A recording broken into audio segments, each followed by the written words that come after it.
तृतीय खंडः। हे अग्ने, जब तू औषधि और वन जलाने के लिए लेता है तब स्वयं अपने मुंह में स्थावर और जंगम रूपी जगत के अन्न को डालता है। उस समय तेरी किरणें वर्षा काल में बिजली के समान अथवा उषः काल के प्रकाश के समान दिखने लगती हैं। हे अग्ने, जब तू वायु के द्वारा कपाया जाता है तब प्रिय वनस्पतियों में शीघ्र प्रेरित होकर अपने अन्न को घेरता है और वहीं पर रहता है। तब बुढ़ापा रहित तरुण के समान भस्म करने की इच्छा वाले तेरे तेज रथ पर चढ़े हुए वीर के समान पृथक-पृथक बढ़ते हुए दिखाई देते हैं। बुद्धि को बढ़ाने वाले, यज्ञ के साधन, देवों को बुलाकर लाने वाले, शत्रु के पराभव करने वाले, बुद्धि के प्रेरक अग्नि की हम प्रार्थना करते हैं। हे अग्ने, तुझे ही थोड़े से हविष्यान्न को खाने के लिए और तुझे ही बहुत सी हवि खाने के लिए एकत्र होकर प्रार्थना करते हैं, बुलाते हैं। तेरे सिवाय और किसी देवता को नहीं बुलाते। हे मित्र और वरुणों, तुम दोनों के बहुत से संरक्षण के साधन निश्चय से हैं, यह प्रसिद्ध ही है। और हे मित्र और वरुण, हमें तुम्हारी अनुकूल और उत्तम बुद्धि प्राप्त हो। हम स्तोता द्रोह न करने वाले तुम दोनों की अच्छी तरह स्तुति करते हैं। हम तुम्हारे मित्र हों और अन्न को और स्थान को प्राप्त करें। हे मित्र और वरुणों, तुम हमारी संरक्षण के साधनों से रक्षा करो और उत्तम संरक्षण करने वाले तुम हमारा पालन करो। हम भी अपने शारीरिक सामर्थ्य से शत्रु का पराभव करें। हे इंद्र, तू बर्तन में रखे हुए सोमरस को पीकर बल लगाकर उठकर अपनी ठुड्डी को हिला। हे स्पर्धा करने वाले इंद्र, तेरे अनुकूल दोनों ही द्युलोक और पृथ्वी लोक आनंदित होते हैं जब तू शत्रु का नाश करने वाला होता है। 8 चरण की नई कल्पना से युक्त सत्य को बढ़ाने वाली छोटी सी स्तुति मैं करता हूँ। हे इंद्र और अग्ने, तुम दोनों की ये स्तुति करने वाले स्तुति करते हैं। हे सुख देने वाले इंद्र और अग्नि, सोमरस को पियो। हे नेता इंद्र और अग्ने, तुम दोनों के बहुतों द्वारा प्रशंसा करने के योग्य दान देने वाले की सहायता के लिए जो घोड़ियां हैं उनकी सहायता से यहाँ आओ। हे नेता इंद्र और अग्ने, इस शुद्ध किए गए सोमरस के पास सोम पीने के लिए उन घोड़ियों के साथ आओ। यहाँ तीसरा खंड समाप्त हुआ। चतुर्थ खंडः। हे सोम, तेजस्वी तू लकड़ी के पात्र में रहकर द्रोण कलश में शब्द करते हुए जा। पानी के साथ मिले हुए सोमरस इंद्र, वायु, वरुण, मरुत और विष्णु के लिए कलसे में आवें। हे सोम, हमारे पुत्रों के लिए अन्न दे। 1000 प्रकार के धन चारों ओर से हमारे लिए लाकर दे। सोमरस तैयार करने वाले ऋत्विजों के द्वारा निचोड़ा गया सोमरस भेड़ के बालों की बनी छलनी से वेग से छाना जाता है। यह रस निश्चय से घोड़ी के समान हरे रंग की धारा से, आनंदकारक धारा से कलसे में गिरता है। गायों से युक्त सोम कलसे में गाय के दूध के साथ टपकता है। सोम दूध के साथ टपकता है। जिस प्रकार समुद्र में नदियां गिरती हैं, उसी प्रकार सोमरस रूपी अन्न कलसे में गिरता है। आनंददायक सोम आनंद प्राप्ति के लिए कूटा जाता है। सोम जो विलक्षण, प्रशंसनीय और दिव्य ऐसा पृथ्वी के ऊपर धन है, वह धन शुद्ध होने वाला तू हमें भरपूर दे। याजकों के आयु को पवित्र करने वाला बल से शब्द करता हुआ, हे सोम, आसन पर हरे रंग का होता हुआ तू अपने स्थान पर बैठ।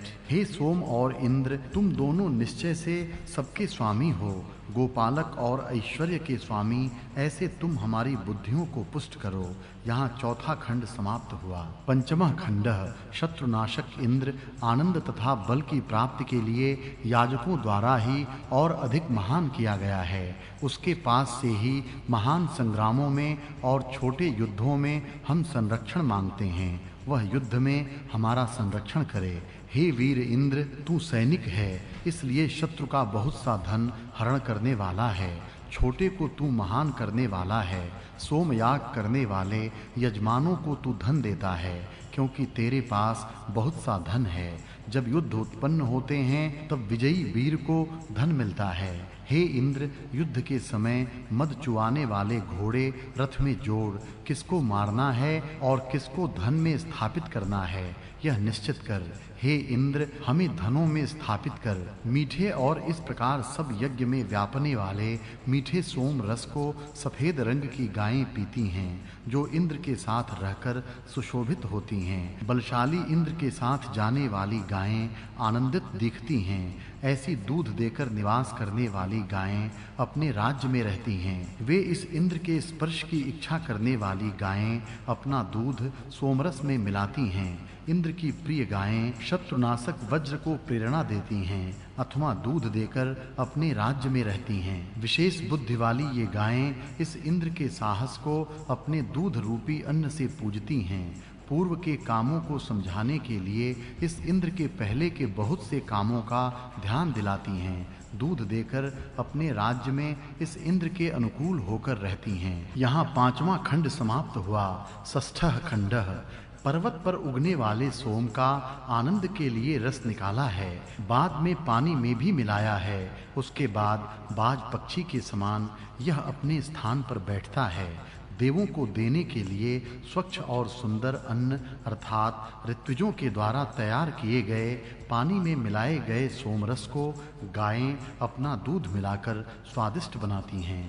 बाद में स्फूर्ति देने वाले इस सोम रस को यज्ञ में अमरत्व प्राप्त करने के लिए ऋत्विज घोड़ों के समान सुशोभित करते हैं। हे अन्न के स्वामी सोमदेव, देव जिसकी इच्छा करते हैं ऐसे तेजस्वी और महान अन्न हमें दे। शहद के बर्तन में जाकर रह। हे उत्तम बलशाली सोम, कलसे में रखा हुआ तू सब प्रजाओं का पालक या नेता जैसे राजा होता है, उसी प्रकार तू प्रजाओं का पालक होकर कलसे में आ। गाय पाने की इच्छा वाले यजमान की बुद्धियों को प्रेरित करते हुए द्युलोक से जैसे पानी गिरता है, उसी प्रकार नीचे के बर्तन में तू छनता जा। यज्ञ का प्राण, जलों का पुत्र सोम, यज्ञ के प्रकाशक अपने रस को प्रेरित करते हुए सर्वप्रिय हवि की अपेक्षा भी अधिक महत्व का होता है और बाद में द्युलोक और पृथ्वी लोक दोनों के बीच में रहता है।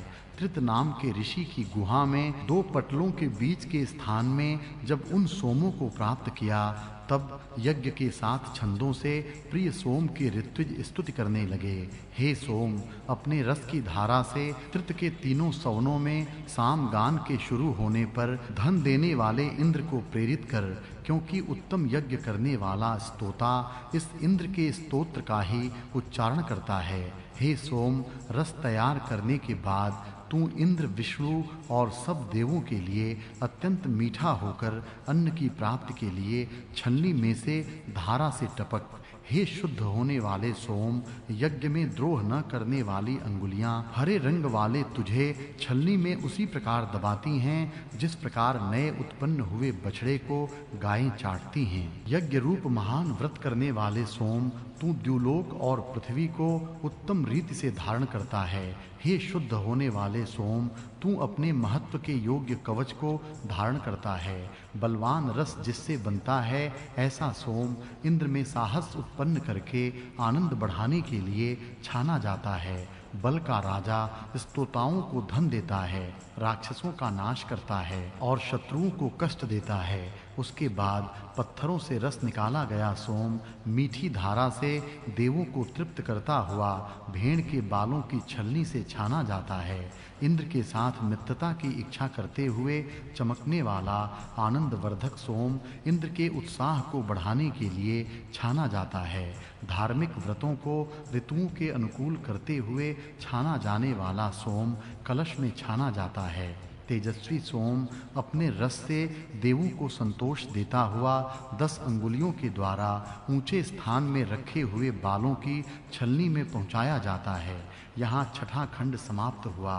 सप्तमः खंडः। हे अग्ने, तेजस्वी और जरा रहित ऐसे तुझे हम अधिक प्रदीप्त करते हैं। जब तेरी यह प्रशंसनीय समिधा द्युलोक में प्रकाशने लगती है, तब हे अग्ने, तू स्तुति करने वालों को अन्न भरपूर दे। हे श्रेष्ठ आनंद देने वाले, शत्रुनाशक, प्रजापालक और हवि पहुंचाने वाले प्रकाशमान अग्नि प्रदीप्त हुए तेरे अंदर मंत्र बोलकर हवि दी जाती है। स्तुति करने वाले को भरपूर अन्न दे। हे बल के स्वामी, प्रजापालक और अति तेजस्वी अग्नि दोनों ही बर्तन तेरे मुख के पास पहुंचाए जाते हैं और स्तुति करने के बाद हमें तू पूर्ण करता है। स्तुति करने वाले को अन्न भरपूर दे। हे उद्गाताओं, ज्ञानी महान ज्ञान फैलाने वाले विद्वान और प्रशंसा के योग्य इंद्र के लिए बृहत नाम के साम का गान करो। हे इंद्र, तू शत्रुओं को हराने वाला है। तूने सूर्य को प्रकाशित किया। तू सब कार्य करने वाला सब देवों के समान है।